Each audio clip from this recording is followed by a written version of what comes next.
अस्सलाम वालेकुम। फ़लस्तीन को सपोर्ट करते रहें, बॉयकॉट करते रहें। आज की हमारी रेसिपी है बहुत ही मज़ेदार, बहुत ही सॉफ्ट चिकन फजीता ब्रेड की। बस आप ये बना लें और पूरे ख़ानदान से अपनी तारीफ़ें करवा लें।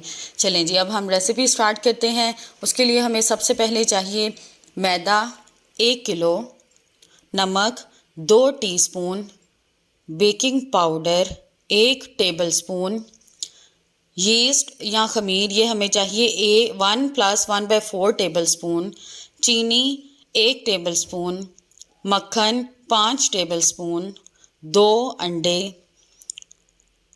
दूध 1 कप, पानी 1 कप।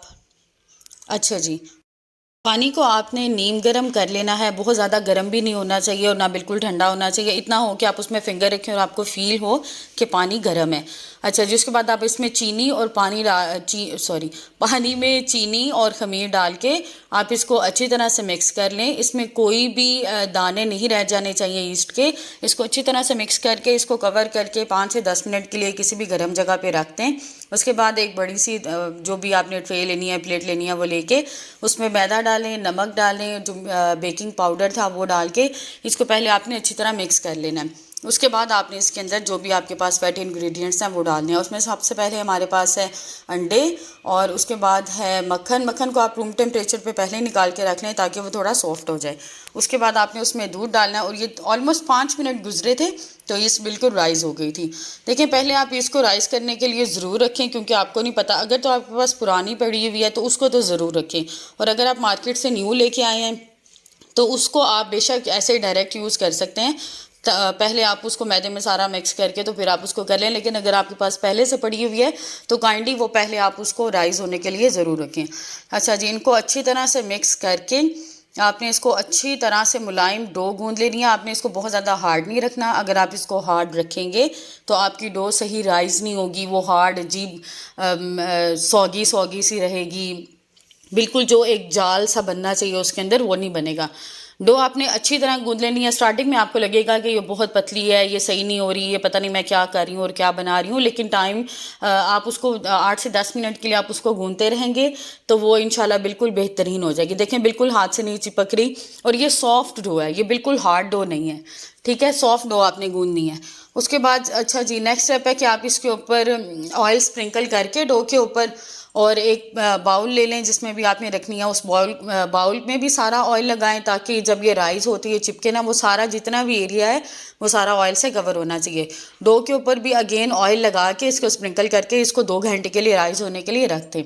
उसके बाद जी, हमने लेना है 1 किलो चिकन। ये वैसे 1 किलो से ज़्यादा है। इसको डीबोन करने के बाद ये 1 kg चिकन हो गया था। उसको मैंने डीबोन किया। सबसे पहले मैंने इसकी गर्दन उतारी, उसके बाद मैंने इसकी हड्डियों से इसकी बोटियों को अलग-अलग किया। अच्छा जी, आपने इसको आप चाहें तो मार्केट से जो भी आपने चिकन ब्रेस्ट लेना वो आप ले लें। मेरे पास ये अवेलेबल था तो मैंने ये ले लिया। आपने इस चिकन को जो है स्ट्रिप्स में कटिंग करना है, जो जूलियन कटिंग होती है। ठीक है, आप इसको ये तो इसकी टेंडर लाइन थी, आप इसको बारीक बारीक स्ट्रिप्स, आप स्ट्रिप्स कह लें, जूलियन कटिंग कह लें, बस आपने ये है कि इसको बारीक लंबे स्ट्रिप्स में कटिंग करना है। जिस तरह ये आपको स्क्रीन पे नज़र आ रहा है, मैं इसको बारीक बारीक लंबा लंबा जो है ना वो मैं इसको कटिंग कर रही हूँ। इसी तरह मैंने सारे चिकन को कटिंग कर लिया है और देखें बिल्कुल। उसके बाद आपने लेना है मैरिनेशन के लिए 4 टेबलस्पून दही, 1 टीस्पून नमक, 1 टीस्पून काली मिर्च, 1 टेबलस्पून तिक्का मसाला, 1 टीस्पून पेपरिका पाउडर, शिमला मिर्च का जो पाउडर होता है। उसके बाद 1 टीस्पून ही लहसुन पाउडर, ये स्वाद करा देगा। अच्छा जी, जो दही हमने लिया है 4 टेबलस्पून। जो भी ड्राई पाउडर है वो आपने जो ड्राई पाउडर है वो आपने इसमें मिक्स कर देने हैं। नमक, पेपरिका, काली मिर्चें, लहसुन का पाउडर और टिक्का मसाला, इनको अच्छी तरह आपने आपस में मिक्स करके, हमेशा पहले भी मैं आपको बताती हूँ कि जब भी आपने मैरिनेशन करनी है हमेशा वेट और ड्राई इंग्रेडिएंट्स को मिक्स करके एक पेस्ट बना के उसके बाद आप मैरिनेशन करें।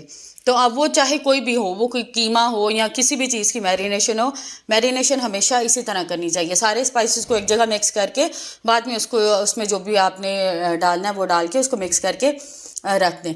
इसको आपने 20 मिनट्स के लिए फ्रिज में ज़रूर रखना है मैरिनेट करके। नेक्स्ट है जी, औरतों की वो जो कहते हैं दिली ख्वाहिशात, नई नई चीज़ों की। ये मैंने इसकी अनबॉक्सिंग की। उसके बाद आपको चाहिए एक बड़ी शिमला, इसको भी आपने जूलियन कटिंग में कट कर लेना है, जिस तरह हमने चिकन को जूलियन कटिंग की थी, बारीक बारीक होना चाहिए, ठीक है। उसके बाद 2 प्याज ले लें, इसको भी आपने जूलियन कटिंग में कट करना है, गोल नहीं है, ये लंबा लंबा होता है ना प्याज। और उसके बाद हमने ली है मशरूम, और ये भी आपने जो है लंबी लंबी कटिंग करनी है। ये ऑलमोस्ट 400 ग्राम मशरूम्स हैं। उसके बाद हमें चाहिए सोया सॉस और ऑयस्टर सॉस और मोज़रेला चीज़। चिकन का कुकिंग का टाइम आ गया। इसके लिए आपने लेना है एक कढ़ाई, उसके अंदर ऑयल डालें और जितनी भी चूल्हे की आग है ना, बस उसको फुल कर दें, आग लगा दें कढ़ाई के नीचे, और अच्छी तरह से बस आपने चिकन को पकाना है। आपने इसको चिकन को ड्राई नहीं करना, हम चाहते हैं कि चिकन अच्छी तरह पक जाए, लेकिन उसका वो जो वाटर है, वो जो भी उसमें टेंडरनेस है, वो ख़त्म ना हो। तो बस आपने इसको 4 से 5 मिनट के लिए फुल फ्लेम पे पकाना है, ठीक है। फुल फ्लेम पे आपने इसको पकाना है, बस ये 4 से 5 मिनट लगेंगे। इसको पकाने के बाद आप इस चिकन को निकाल दें, क्योंकि अब हमने वेजिटेबल्स को स्टर फ्राई करना है। तो उसके लिए आप इसी कढ़ाई में चिकन निकालने के बाद हल्का सा ऑयल डालें, 1 से 2 टेबल स्पून, उसमें आप प्याज डालें और मशरूम डालें। हमने इन दोनों को पहले इसलिए डाला क्योंकि इन दोनों को पकने में थोड़ा टाइम लगता है, प्याज की थोड़ी स्मेल ख़त्म हो जाएगी और मशरूम्स पक जाएंगे। उसके बाद आप इसमें डालें जो आपने शिमला कटिंग की थी, शिमला के साथ ही आप इसमें 1 टेबल स्पून सोया सॉस डालें और 1 ही टेबल स्पून आपने ऑयस्टर सॉस डालनी है। अच्छा, इसके अलावा हमने इसमें कोई मसाला नहीं डाला, कोई काली मिर्च नहीं है, और कोई किसी भी तरह का स्पेशली सॉल्ट तो बिल्कुल भी नहीं है। ये बात आपने ध्यान में रखनी है कि सॉल्ट इसमें मज़ीद बिल्कुल नहीं जाएगा। अच्छा, जो चिकन जो आपने बनाया था उसको आप इसमें मिक्स करके बस फ़ौरन से आग बंद कर दें। शिमला का आपने कलर नहीं चेंज होने देना, नहीं तो वो पानी छोड़ देती है और उसका बिल्कुल टेस्ट ख़राब हो जाता है। देखें जी, डो देखें हमारी, वाह भाई वाह, क्या बात है, कमाल नहीं हो गया। बेहतरीन किस्म की डो राइज़ हुई है। अगर आपकी डो इसी तरह राइज़ हुई है तो समझे आप जो है ना मास्टर बन गए, और अगर नहीं हुई तो ज़रा डो को जो है वो थोड़ा सा टाइम दें, वो राइज़ हो जाएगी, फिर आप उसको यूज़ करें। मैंने इस डो से 4 चिकन फजीता ब्रेड्स बनाई थी। 2 मैंने मॉर्निंग में बनाई थी और 2 मैंने इवनिंग में बनाई थी। तो मैं अभी फ़िलहाल आपको 2 ही दिखा रही हूँ। तो इसका आप चौथा हिस्सा एक लेके इसका हल्का सा नरम सा पेड़ा करके, जितना भी आप चाहते हैं, वैसे तो आप जितनी भी चाहें बना सकते हैं, जितना आप जिस साइज़ की आप चाहते हैं, बस एक पेड़ा लेके उसको अच्छी तरह बेल के देखें। आप इसकी जो शेप भी बनाना चाहते हैं ना, वो आप बना सकते हैं। जैसे नान की तरह बना सकते हैं, पिज़्ज़ा की तरह बना सकते हैं, कोई फ्लावर बना सकते हैं, जो शेप आप चाहते हैं वो बना लें। मैंने जो है मैंने बस ये बनाई थी। तो ये जो आप देख रहे हैं, मैंने इसको निशानदेही के लिए 2 लाइनें लगा दी हैं। इसको मैंने कटिंग नहीं किया, कि ताकि वो लाइनें मैंने इसलिए लगाई हैं ताकि मुझे आइडिया हो कि मैंने इसको कट्स जो हैं वो कहाँ तक लगाने हैं।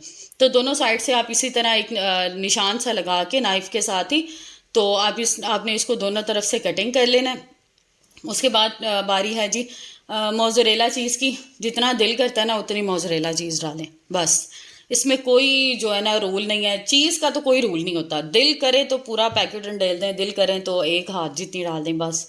तो उसके बाद उसकी फिलिंग डाल के, तो आपने इसको क्रॉस जो है ना एक दूसरे को, जो ये जो स्ट्रिप्स बनी हुई हैं, एक दूसरे को क्रॉस करना है आपने, ताकि ये फोल्ड हो जाए। और ध्यान रखना कि चिकन बाहर ना निकले, मतलब बिल्कुल करीब करीब होनी चाहिए, ये नहीं है कि बहुत दूर दूर। उसके बाद आपने इनको दोनों तरफ से लॉक करके एक ट्रे लें, उस पर ऑयल लगाएं, बटर पेपर लगाएं, और उसके ऊपर जो है अपनी ब्रेड रख दें। दूसरी वाली में भी मैंने रज के चीज़ डाली है, मैंने कोई हाथ नहीं रोका। तो बस इसी तरह उसको फोल्ड करके उसके बाद आपने एक अंडा ले लें, उसमें दूध डालें, उसको मिक्स करके इसके ऊपर आपने अच्छी तरह ब्रेड के ऊपर लगा देना है। उसके बाद आपने सेसमी सीड्स लेने हैं, वो आपने इसके ऊपर स्प्रिंकल कर देने हैं। इसके बाद आपने 1 घंटे के लिए इनको राइज़ होने के लिए ज़रूर रखना है। अगर नहीं रखेंगे तो आपकी ब्रेड अच्छी नहीं बनेगी। फिर आपने इसको ओवन में रखना है 250 सेल्सियस पे 7 से 10 मिनट के लिए, या जब तो आपको लगे कि इसके ऊपर अच्छा कलर आ गया और वो दोनों तरफ से पक गई है। मैं फिर आपको बता देती हूँ कि आपने इसको राइज़ होने के लिए ज़रूर रखना है ओवन में पकाने से पहले एटलीस्ट 1 घंटा। अगर वो आप नहीं रखेंगे तो डो आपकी राइज़ नहीं होगी। और देखिए जी, इतनी बेहतरीन ये बनी थी और मेरा हाथ भी जल गया था। आपने ध्यान से काम करना है। और ये बहुत ज़्यादा गर्म थी, बिल्कुल हाथ से पकड़ी नहीं थी जा रही। बस देखें वीडियो के लिए क्या क्या कुछ करना पड़ता है बंदे को। तो बहुत अच्छी, बहुत ये देखें डो जो अच्छी बनी है ना, वो इसीलिए बनी है, ये जो हमने उसको राइज़ होने के लिए रखा है ना इसको बनाने के बाद। तो चलिए जी, चैनल को सब्सक्राइब करें, लाइक करें, शेयर करें, दुआओं में याद रखें। अल्लाह हाफिज़।